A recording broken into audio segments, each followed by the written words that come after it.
Welcome to another episode of Touring the AFC South. I am your host, Mike Patton. Thank you all for tuning in. Of course, on this episode, we will be talking about who's got next in the AFC South.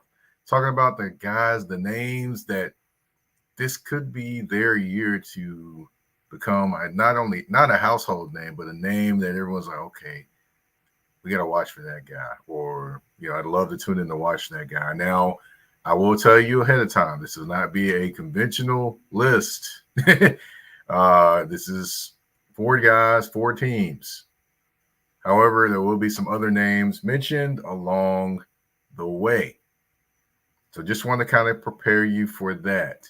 We're going to get into that more, of course, in a minute. But like we do with every episode, we're opening it up with the Get It Off Your Chest segment. And, for those that have watched my show, we talk football and things like that, but you also know that this show is a safe space for women, especially Black women. And for those that aren't aware, Black women basically make up a lot of the WNBA. And I've kind of been hanging on to what I wanted to say, maybe giving a particular person a good bit of time, maybe to come around and understand the gravity of what he's saying, but that never happened. That particular gentleman, I will say, I respect his grind. Definitely, he's done a lot of different things, and he has definitely done well for himself. But in this instance, we got to talk about it. That'd be Mr. Stephen A. Smith. Now, I have sat back and looked and watched all the different coverage he has brought to the WNBA in terms of the last couple weeks. Now, Monica McNutt was absolutely 100% correct in saying he could have been doing some of this stuff 3 years ago, because now he just pops up on the scene and it sounds like it just does not sound good.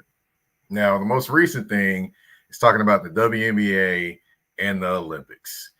Of course, like we all know, Caitlin Clark did not make the Olympic team. Okay. It happened. Got it. But Stephen A. and Shannon go on First Take and start talking about, well, business-wise and marketing-wise, she should have made the team and all those different things or whatever. And you also have to understand the Olympics pretty much market themselves. So basically, you don't need her there for marketing to watch a team that everybody already watches. So you can take that point and throw it out the window, Stephen A. There we go. Secondly, do you realize, Stephen A., that she has not had any practices with the senior national team? Zero. As many practices as you, me, and anyone else that doesn't play WNBA basketball, Stephen A. So if you're throwing her on the team, a team that has not really even played with her, does that really make any sense? I mean, 0 practices with her? Think about it. So that wouldn't make any sense either. And that would be pretty disrespectful to the women that have actually been dedicating themselves for over the last 3 years. Now, I'm not saying that's a fault of Caitlin that she didn't make or didn't play on any of those senior national practices or anything of that nature.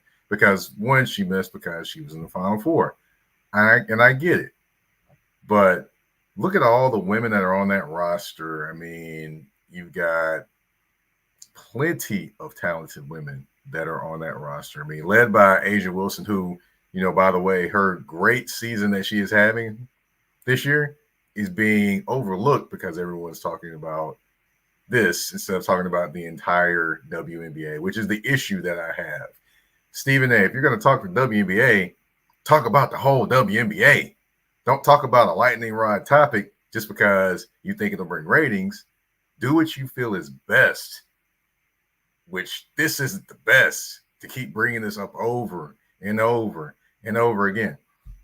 And, if you really want to talk about somebody that potentially, got snubbed, talk about Arike Ogunbowale from the Dallas Wings. She's a very talented player. Of course, some people were trying to be dumb, talking about, well, she's not from America. Yes, she's born in the United States. So stop the foolishness. But I mean, she had a case. She's very, very good. There you go. Let's just say, we're not to say that Caitlin Clark isn't talented. She is, but it's just not her time yet. There's nothing wrong with that. She doesn't deserve a spot. She didn't earn the spot like the other people did. She's a talented player. Again, she is a talented player. Not saying she isn't. I'm not hating on Caitlin Clark, as people would probably post up and say. No, I'm not. I'm just saying it's not her time yet. It just isn't. It is what it is. That's it. And finally, Stephen A., please stop trying to tell women who cover the WNBA about the WNBA, because newsflash, they've been there longer than you have. Now, I get it. You're going to have your opinion, but sometimes it's good to be quiet and listen. Listen to the Monica McNutts, the Elle Duncans, the Chene Ogumukes, the Andrea Carters that have been there and have been covering the WNBA and have been trying to tell you about the WNBA. It's good to listen sometimes and not talk. It really is. Because right now, honestly, Stephen A., you're sounding like a fan of Caitlin Clark, which there's nothing wrong with that. But you also have to draw that line to where you're actually a media member talking about the game too. So, I mean, again, respect Stephen A. I respect his grind, all the things he's done. But in this case, you just appear very, very wrong to me. That's just my thoughts. But I had to get that off my chest on the Get It Off Your Chest segment. Oh, and I'm going to say also, go Sparks. I'm a Los Angeles Sparks fan. I am objective, but, that is my favorite team in the WNBA. Rickea Jackson doing world-class game, doing the thing. But anyway, that is what I wanted to talk about on the Get It Off Your Chest segment for this episode. It really been on my mind. I kind of had hoped that someone would actually kind of get the moment or understand the gravity of what was going on, but didn't. And this is what I had to do. Yeah, I'm getting a little couple comments said, good morning, Mike. Oh, we're starting the show with Stephen A. Smith. Yes, we are. We started with Stephen A. Smith. And yes, Rickea Jackson, she is a baller. To me, the most underrated of the top picks in the draft, because, nobody talks about her as much as the other top draft picks, to be honest. But we're going to transition over to the AFC South, which, this is what I do on this show. And we're going to talk about who's got next. And, of course, this is going to be a kind of unconventional who's got next, because some people are going to be like, why are you mentioning that player? I don't see it. But, hey, just ride with me. Hey, it's called touring the AFC South, so just jump in the car and listen to the tunes. That's all I can tell you to do. But, we're going to start with the Jacksonville Jaguars. Now, of course, that team, their season started on a high, ended on a low. We saw what happened. So, on their team, they added Gabriel Davis this offseason. You got Brian Thomas Jr. You brought him in from Louisiana State University, or LSU for everyone else. But there is one player I think this year that he's got next. And his name is Trayvon Walker. Now, I know he was the number 1 overall pick when he came out of college. I understand that. I see that. Cool. But you also have to understand that Josh Allen has been the man there since he's been there. That's just it. He has been. Josh Allen, not Josh Allen from Buffalo. We're talking about Josh Allen, the defensive end / outside linebacker for the Jacksonville Jaguars. He's been the man. But I think with this new defense, I think Trayvon Walker could be ready to have a serious national come out party on the football field. Now they're switching from a 3-4, where he was an outside linebacker, to a 3-4, which makes him a defensive end. Woo. Imagine a guy that big, that fast, playing defensive end. Wow. So he's going to be exclusively with his hand in the dirt a little bit more, which I think now is going to create a lot more allow him to use his strength a lot more. Now, if you're in a stand-up position, it'll just kind of give you a little breakdowns. If you're in a stand-up position, you can line up with your foot back and all those different things or whatever, but you might not have that type of torque or energy. Now with his hand in the dirt, he's going back to something more familiar that he's used to from the University of Georgia, which is where he's from. And he's also going to something that can create a little bit more energy and torque. He can get up under offensive tackles. He can use his speed, his different array of moves as well. And, of course, last year he went from 3.5 sacks to 10.5 sacks. So, just imagine. And also you have to think the attention that is going to be on the other side of that field. Josh Allen is still over there. He's going to be a guy that draws attention. So you may get some one-on-one matchups for Trayvon Walker. Yes, sign me up for that. Well, from a Jaguars fan, yes, definitely sign me up for that. So in my opinion, I think he could be a guy that could have a come-out party this year. Now, another guy that some may mention, I'm just throwing him out there, is Travis Etienne, which he had 1,008 yards, 11 touchdowns. So I don't think there's much more of a come-out party for him. Or saying he's got next when he's already got right now. I mean, last year he kind of showed you what he can do, and he's probably going to get to show you just a little bit more of what he can do this season. We're going to take a quick commercial break, and then we're going to get into the Colts, Titans, and Texans and who I've got on up next for them. But, we'll do that when we return on Touring the AFC South. EBO Beard Butter and EBO Beard Wash are two of the best beard grooming products for men worldwide. They help promote growth, keep your beard moisturized and soft, and enhance your overall upkeep of your facial hair. And with the new promo code MPAFC10, you can get 10% off of these products. Just go to www.etsy.com/shop/EBO Beard Butter. Again, that's www.etsy.com/shop/EBO Beard Butter. And again, the promo code MPAFC10. Again, MPAFC10, where you can get 10% off any products except for beard boxes. So treat your beard better today by going to get this the EBO Beard Butter and EBO Beard Wash.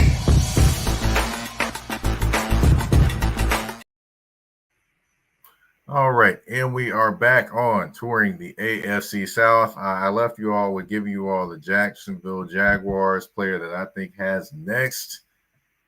But, of course, up next, we got to talk about the Indianapolis Colts. Now, the Colts were one win away from winning the AFC South. Unfortunately, that did not happen. They lost to the Houston Texans at home on a fourth down play that many have dissected and went over and thought about and, gave their own diagrams to.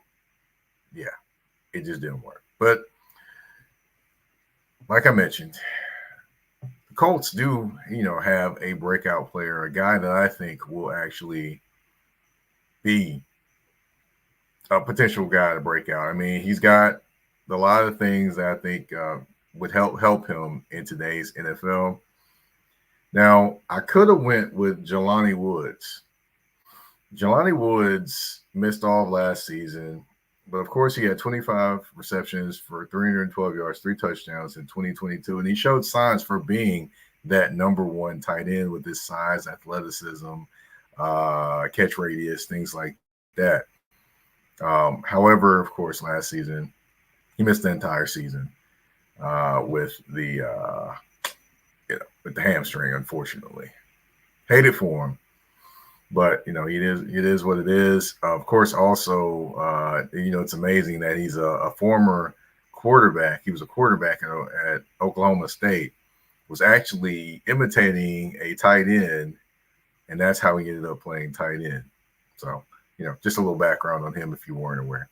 But I'm not going to pick Jelani Woods, but I am going to go with Juju Brents. That is who I'm going to go with for the Indianapolis Colts. Now, he had 30 tackles, 1 forced fumble, 1 interception, and 6 passes defensed, or that's, what the stats say.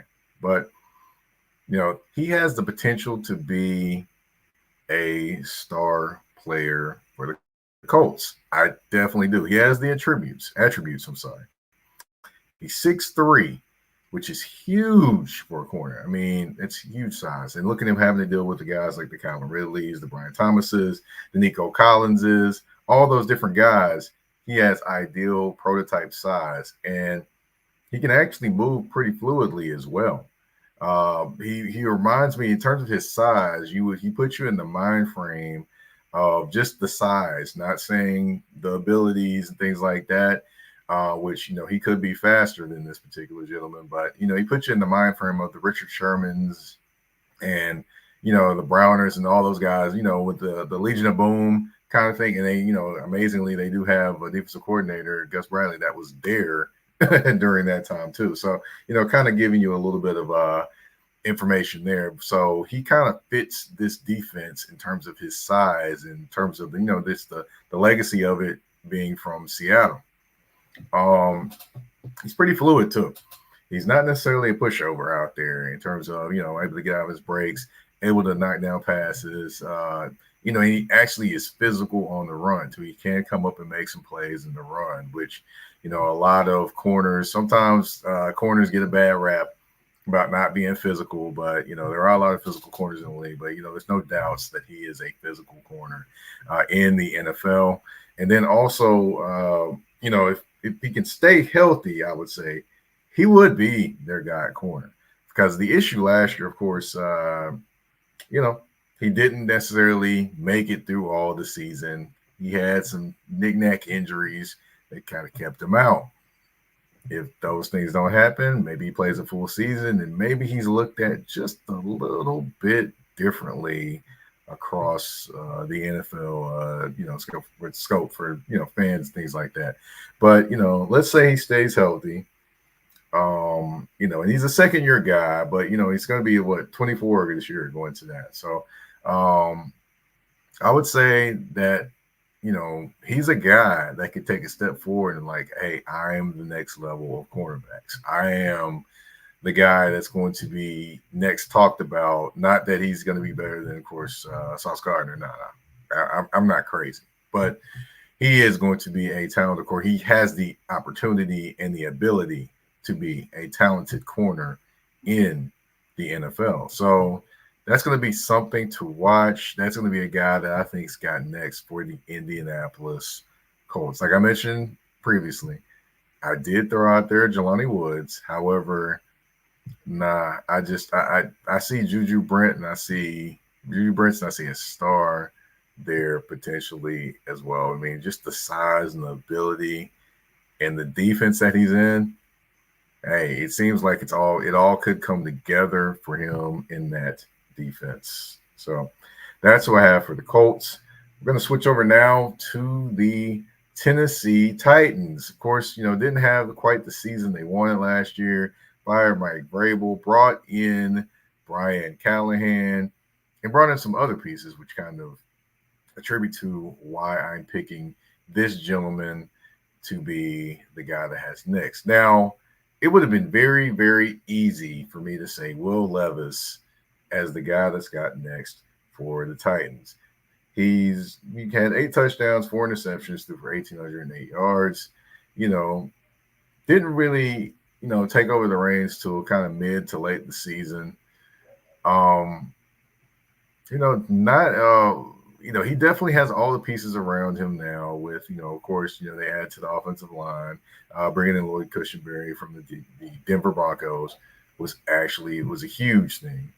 And then also, bringing in Calvin Ridley, Tyler Boyd, bringing in, Pollard to kind of change the offense more to a kind of a pass-focused offense. Yeah, that definitely is going to put him in the limelight, and definitely there's going to be a lot of eyes on him and how he does in his second year.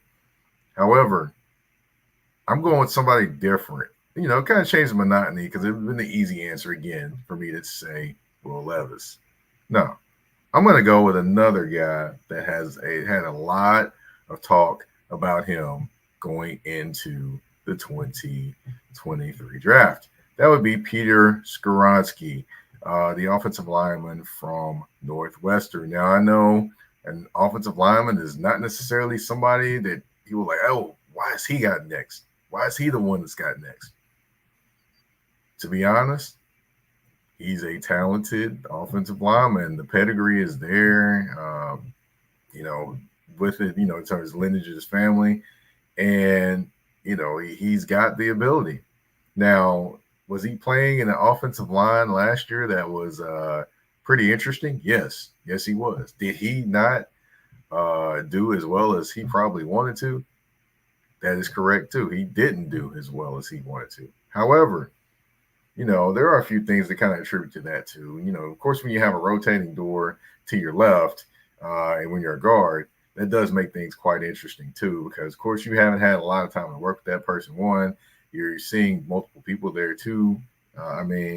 You've got a whole list of people that were actually playing beside him, like a Dillard, a Jalen Duncan, a Dylan Radence, just to give you a few names. So, this going into this year, you have a solid guy and a rookie that will actually be there. So, or you have guys that will actually be there. There's someone that will actually be there and be steady there this year, I think. Also, he's going to be coached by one of the best offensive line coaches in recent NFL history. That would be Bill Callahan. Yes, Bill Callahan came from Cleveland to Tennessee, and he's coaching with his son. So that was a huge thing. And you're already seeing and hearing about some of the unconventional yet great things that he is doing with this offensive line to make sure that they are intact and they are indeed better than they were last season. And lastly, I want to talk about his appendicitis he had last year. Now, for those that aren't aware, he missed some time with appendicitis during the season last year. He came back, but you could obviously tell he wasn't the same weight. He just wasn't himself in terms of that. So this offseason, you see him now. He's put on the weight. He looks like that guy. He's got the size and everything that everyone looks for, for him in terms of what he was coming into the NFL. So I believe with that size, the combination of, coaching and then learning through his rookie year, I think that he could end up being the guy. He can end up being the guy, and he could end up being the guy that becomes, oh yeah, he's one of the best guards in the NFL. He can be that guy. And I think this year he's got next, and he steps up to be potentially that guy. All right, we have one more team we're going to talk about, and that's the Houston Texans. But before we do that, we're going to take a quick commercial break and then finish out the show. You're watching and listening to Touring the AFC South. A shift. A shift is something that happens and changes the dynamics. And that's what happened when Garrett Logistics was born. After 10 years as a sales pro in the logistics world of sporting goods, John Garrett decided to pivot to the world of freight and start a brokerage. So you're saying to yourself, why trust Garrett Logistics? Well, Garrett Logistics helps shippers improve overall workflow, along with increased on-time pickup and delivery percentages. Last-minute loads, multi-drop pickups, and more are part of the services with Garrett Logistics. They're available Monday through Friday, 7 a.m. to 6 p.m., and Saturday, 8 a.m. to 12 p.m., all times Central Standard Time. So give them a ring at 615-400-8484. That's 400-8484, or you can email them at john@garrettlogistics.co or visit their website at garrettlogistics.co. Garrett Logistics, where the motto is, it's not just freight to us, it's your business.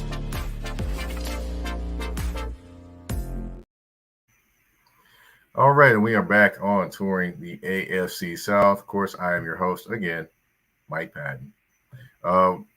Like I mentioned before the commercial break, we are going to talk about the Houston Texans. That is the last team in the AFC South. It would have been easy for me to say Derek Stingley Jr. would be up next, but I think he's already kind of shown he's making that ascension. And last year, I mean, look at his he had a great year last year. So, I mean, I don't think he's going to be the selection. Jalen Petrie, it would be easy for me to say him because he had a down year last year in his first year in the D'Amico Ryans defense. Of course, it would be easy for me to say him, but I'm going to say Kenyon Green. You ask me who that is with the Houston Texans. He's a guard that they had drafted in the first round a couple years ago. However, he has not played very much. He's only played in 5 games. 5 games. Due to injury, things like that. He was not necessarily the most healthy. But for a team that needs to continue to build their offensive line, I believe this year is going to be the year for him to kind of step out and maybe fulfill some of those things that they thought he was when he was drafted. Now, from what I've heard, he actually is looking and kind of looking the part in terms of an offensive lineman. He's moving around, things like that. He's doing the things that they are asking him to do. The biggest thing here, like I mentioned previously, is to stay healthy because right now, the Houston Texans probably don't know what they have in Kenyon Green or if they do have anything at all because he hasn't been out there, like I mentioned. And plus, with this new regime, he's never played a down on the field for them in the regular season. So it's almost like he's a rookie to them, basically. And in some senses, he's only played 5 games, so he kind of is one in a sense. So with that being said, it'll be interesting to see how he develops, how he fits into this offense, and uses that strength and ability that a lot of people saw when he came out of college on the NFL scene. Like I mentioned before, with Skoronski, he's put on weight. He looks solid. He's moving around, doing the different things that they are asking him to do. And for a team that needs to be stronger up the middle and produce more in the running game, I believe that he could be a guy that could step out and say, maybe I got next. Maybe I'm the next guy to be a cornerstone of this offensive line, like a Laramie Tunsil. We'll see. We don't know. But, hey, I'm just throwing names out there. But if you missed earlier in the show, I did talk about, like I mentioned, I talked about 4 guys, 4 different teams that I believe potentially could have next. Now, for the Titans, I didn't mention another guy, Roger McCreary, who's more than likely going to be the slot corner for them. Of course, he could have a very, very solid year and definitely a little bit more aggressive defense this year that they're going to play for Tennessee. So, I mean, we'll see what happens there. But that's another guy I could have mentioned. Another guy I could have mentioned for the Jaguars, Andre Cisco. Andre Cisco is solid. He's solid as they come. But, hey, a lot of people don't know who he is. Maybe with Darnell Savage down there, maybe with, a Tyson Campbell on one side, maybe he can raise his profile even more. I mean, we shall see what happens, but those are my 4. I'd love to hear your thoughts on any of those. If you could, go ahead and subscribe to Touring the AFC South on YouTube. We are over there. All the shows, you can actually see my face, see who I invite on as guest as well. Go ahead, subscribe, rate the show on all those other listening platforms, as well as, I will say on YouTube. Go ahead and comment Subscribe, hit the bell notification so that every time any show drops, you can be notified. Also on you can also rate the show on all the other listening platforms, whether it be Spotify, Apple Podcasts, Google Podcasts, iHeartRadio, Amazon Music, you name it, we are there. Go ahead and rate the show, leave a review. I definitely would appreciate it. Again, you can find me on social media, the host of Touring the AFC South at Mike Patton 82. That's MikePatton 82 on the artist formerly known as Twitter. And of course, you can find me on Instagram and Threads at that's THA, not THE, _ general _ MP.